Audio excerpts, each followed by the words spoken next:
Welcome to Between Sundays, a web series that we are attempting to do. I like that skepticism. Yeah, Just to be clear, right up the top, we're attempting to do a web series. So welcome to Between Sundays. It's a web series that we are attempting to do to help you get to know the Office of Discipleship Ministries a little bit better for the Ohio Episcopal Area. I'm tbeck. My title is the Ministry and Resource Coordinator. And I'm Beth Ortiz. I'm the Executive Director of the Office of Discipleship Ministries for the Ohio Episcopal Area. Right. I knew the full job description, just so you know. You did. Like, I like to think about that actually is how many words are in my job description. Well, I know that my job title wouldn't fit on a business card because I also work with Connectional Ministries. So, but those are two job titles. That's two different. So we only claim one. Maybe on a T-shirt. I'll get it someday. On a T-shirt. It sounds fun.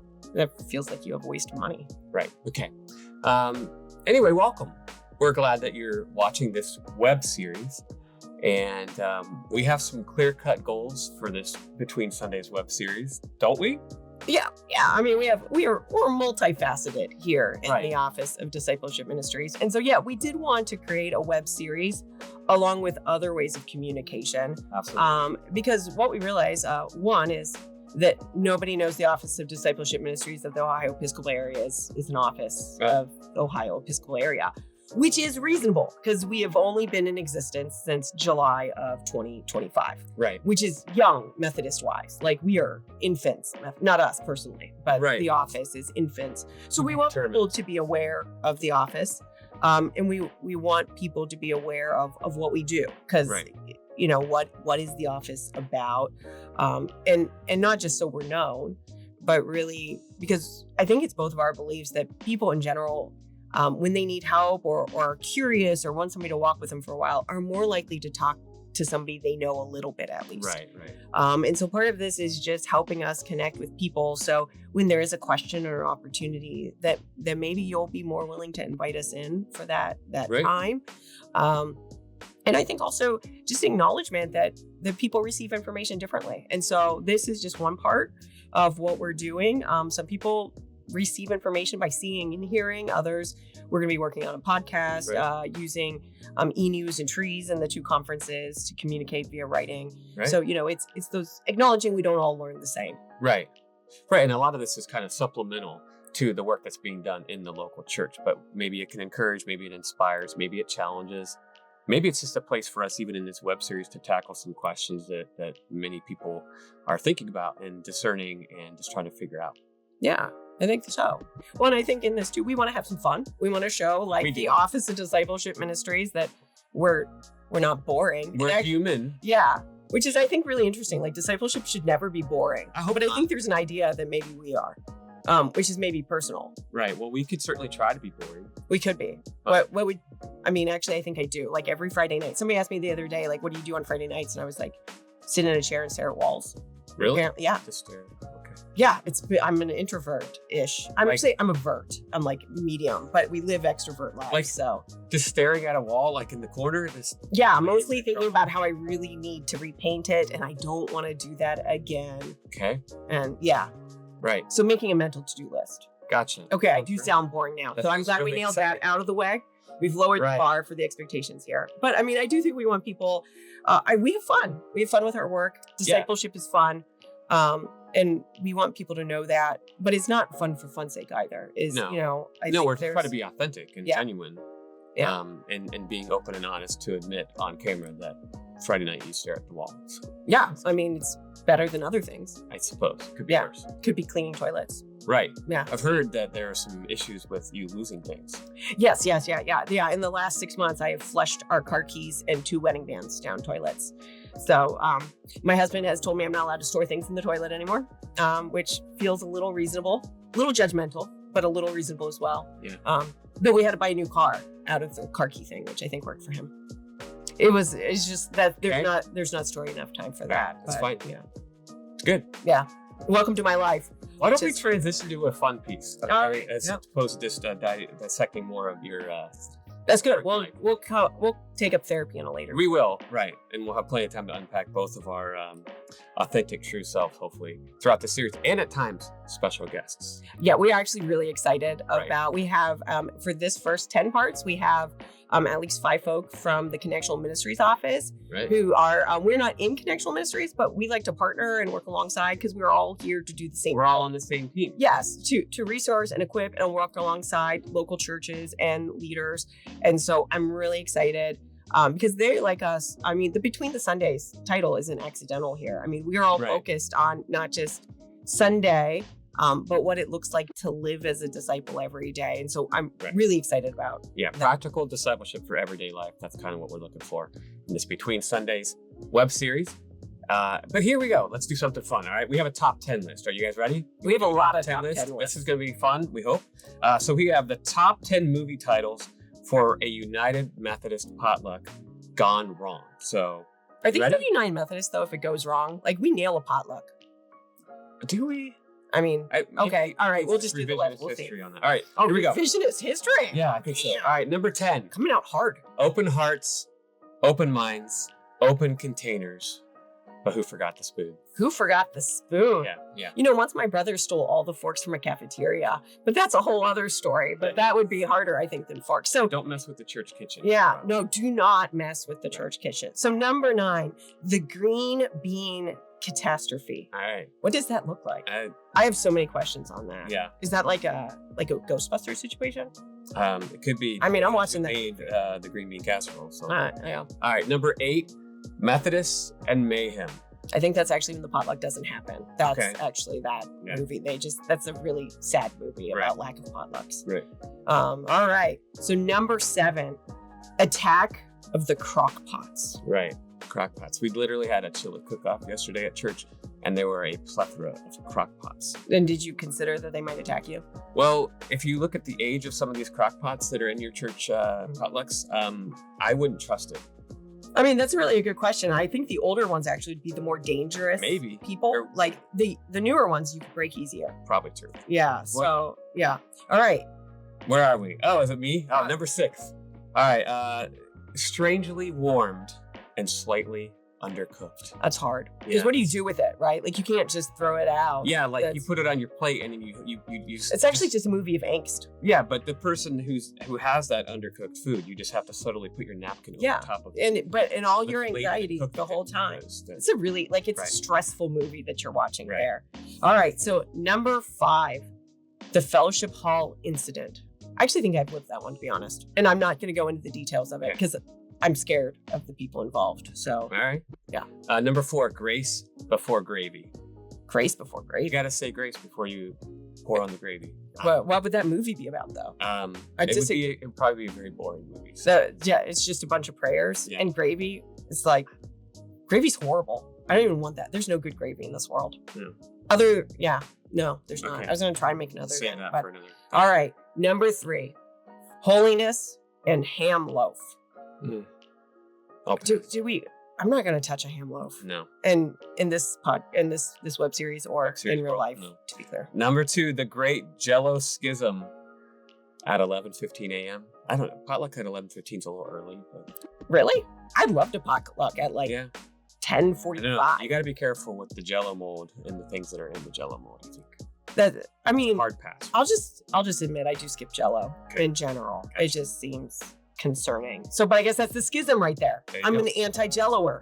There you This is now the top story. All right. Number 1, casserole of doom. I don't really know. What is the casserole of doom? Like what? Okay, that's a good question. What is the casserole at a potluck? You don't know what it is. that you are less like. It's not It's not worth the risk. It's not worth the risk. I think it involves tuna Ooh, if there's tuna in it, hard pass. because I like tuna to be clear, Oh, but I think the tuna casserole then poisons the side-by-side casseroles with its smell. yeah. And so that becomes very confusing. So, all right, well, those are the top 10 movie titles for the United Methodist potlucks gone wrong, not coming to a theater anywhere close to us. And here's the Thank fun goodness. part. We were hoping that this video web series, each episode would be 10 to 15 minutes. We've already hit that right now, so we can just end. Thank you for tuning in. We'll be back.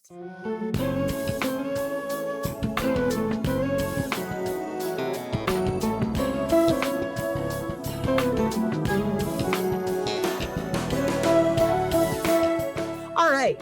Well, in this web video, we are really excited to actually just lay the groundwork for what is the Office of Discipleship Ministries, and then kind of loosely how we understand what is discipleship, which seems critical.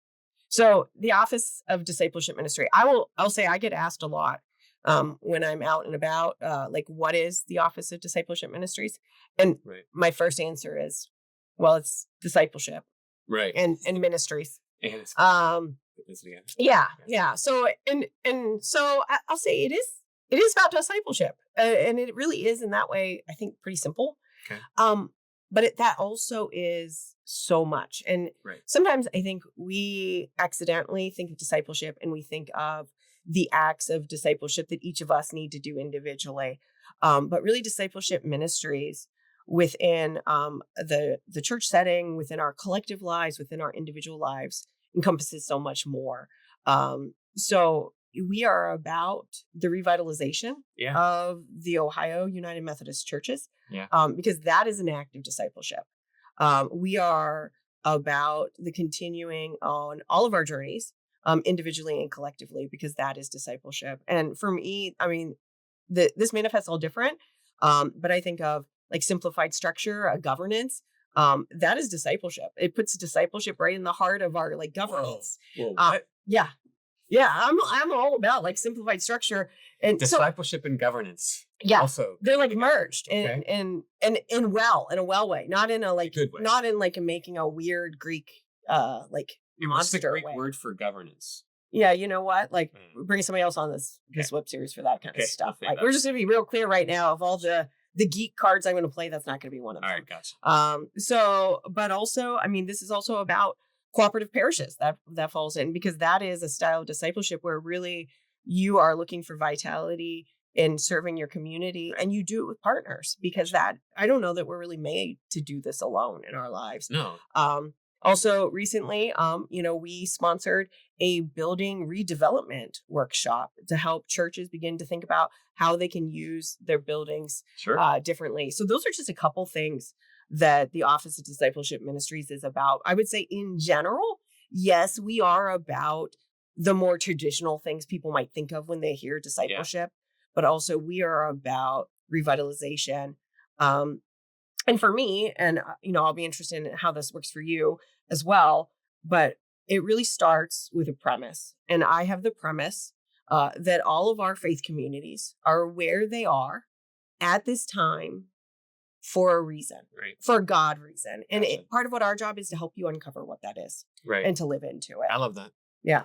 Yeah, actually, I think that's part of where my role comes in. Just having the freedom to try to establish and rekindle and build new relationships with people in any church size, whether they be laity, clergy, or those that are yet to really become a part of our Methodist churches, but are just there, that are hungry. How can we help equip our people in our local churches, small, big, large, to connect with people in meaningful ways so that the gospel can be shared? We're definitely want to focus on the practical. I think that's something that I certainly think about a lot, because for some people, discipleship, I know we're kind of pivoting here, but discipleship can feel daunting. And so if they might see the Office of Discipleship Ministries, they might feel like, well, wait a minute, that's not something I can fully ever understand, because discipleship is complicated. So the more I believe we can establish meaningful relationships with people, that's got to be at the core of discipleship, because we are a communal movement, I guess, for lack of a better word. Jesus was communal in the way that he interacted with the disciples and with people at various stages of their faith development as well. So, well, and I do think you made a lot of really good points there, which I don't feel like I say to you a lot. So good job this one time. But to be clear, I mean, I think so. First of all, like the Office of Discipleship Ministries, we are not about just one size church. We believe in the power of all size of gatherings of people. I came out of a small church. I love small churches.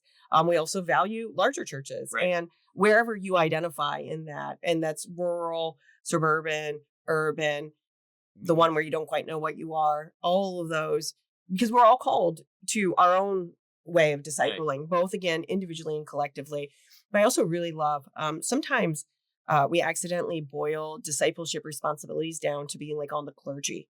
And you really named in that, like, this is a movement of the laity. Right. And that's in the Wesleyan movement when we see laity really embracing, even if we don't fully get what discipleship is at any given time, embracing the attempts, the next steps of that is when we have been really powerful as a movement. Right. And so, those are, I would agree, those are kind of core principles of how we are working.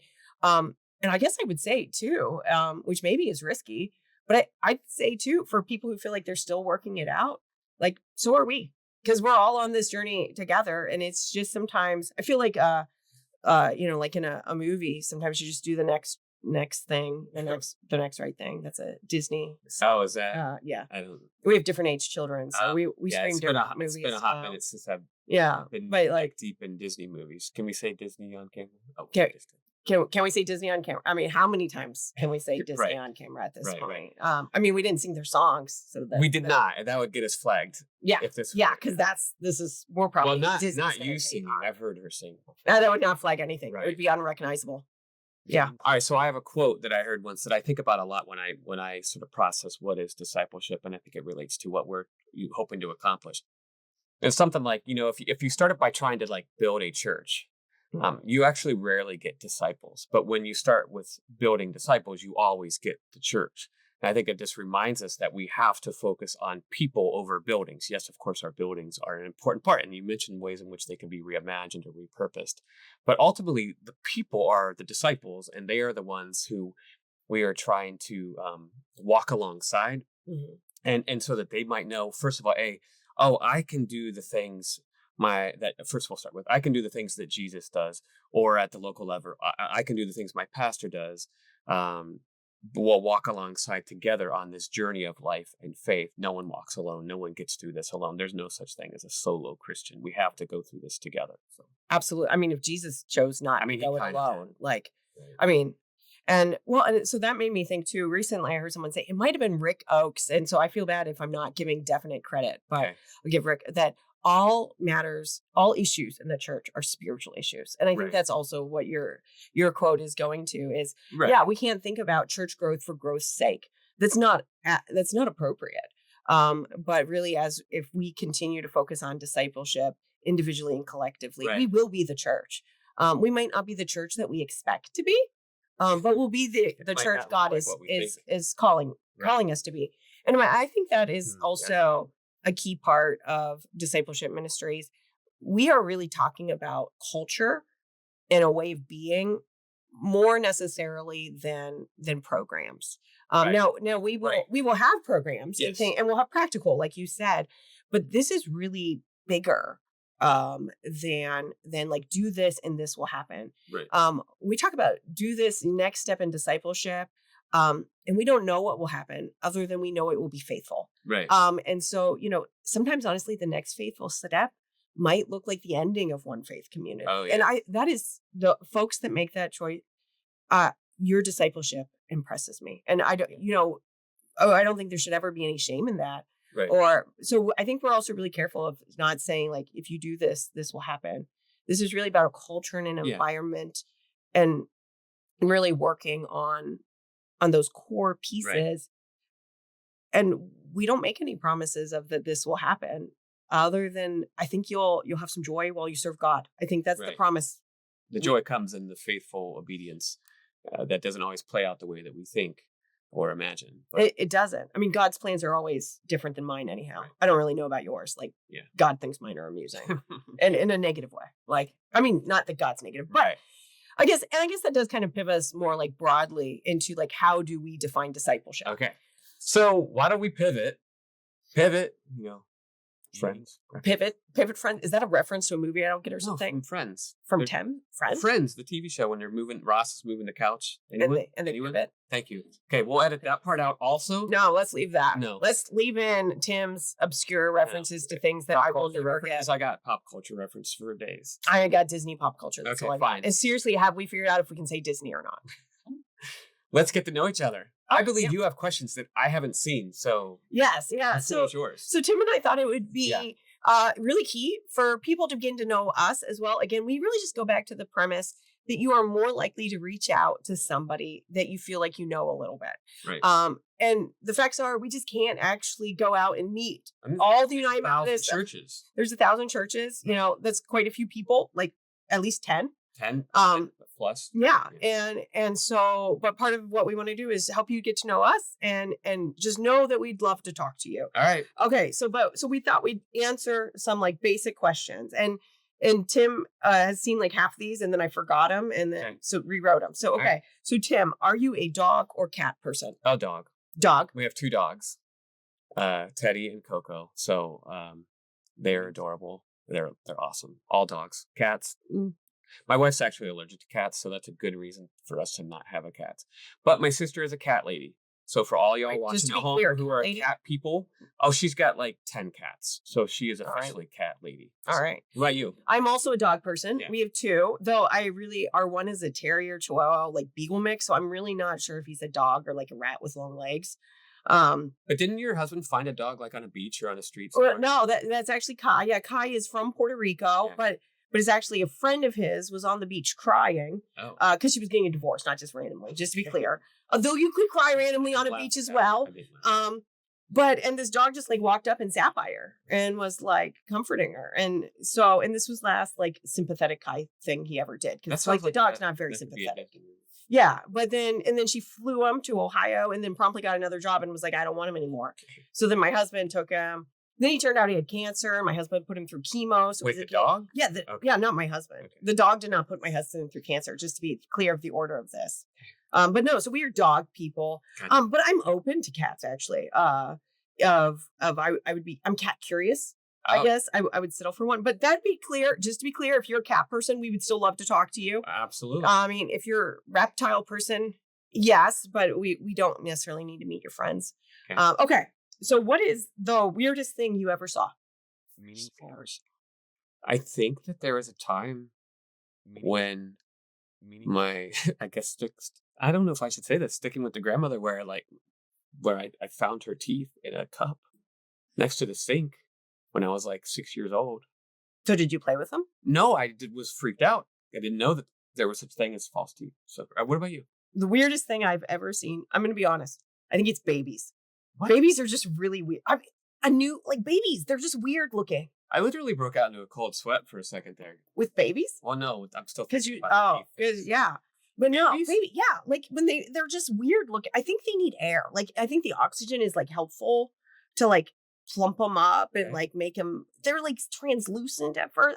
Babies make me uncomfortable. I had babies, and I cared for them and things. But yeah, I think they just need help that way. But also the weirdest, like whenever you see like a turtle with like a cat riding it or something, that's pretty weird too. Hey, thank you for joining us for the very first episode of Between Sundays. It's been a wild ride, hasn't it? It has been. We don't really know what we're doing, but we're figuring it out as we go, which perfectly parallels discipleship, doesn't it? You figure it out as you go. We hope so. You can check us out on our, we have a Substack and we will have a podcast and you will be able to see that information at the bottom of your screen or on the screen, or that'll just be on the screen without me talking because we're figuring that out as we go. But I really hope they all leave all of these rambling things of you in. Thanks for joining us for episode 1 of Between Sundays. We hope to see you out in the field and in your churches and in your communities. Peace out. Peace out. We don't have like a hard out like slogan yet. Please tell me we're not leaving it with peace out. Okay.